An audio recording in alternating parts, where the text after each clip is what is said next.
السلام عليكم الدراري، تبارك الله عليكم. اليوم معنا ضيف في الحلقه، اخ اشرف، مرحبا بك. مرحبا بك، جينا خير وبابا والغزال. شنو هي الحاجه اللي كتعصبك في الكليه؟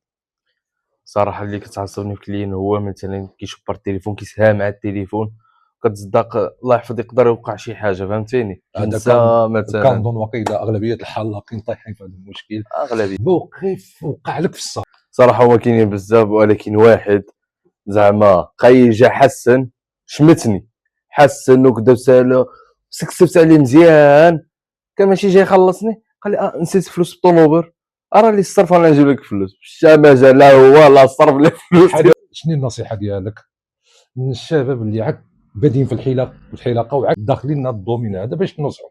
ما كرهتش النصيحه تخرج لك من القلب؟ اول حاجه هي الحاجه من قلب، كتمشي ديريكت من القلب. بغيت نقول لهم باللي زعما هذا الدومين هذا راه بحار وكبير بزاف، الواحد خصو يجتهد ويعمل واحد الهدف، واحد بونطه يخدم عليها، وما يحاولش يقلد، يخدم على راسو، يحاول يتانسبيرا من الناس اللي واصلين، وربي معانا كاملين، والواحد الله يسهل اي لا اي واحد. عطي واحد مثال بسيط.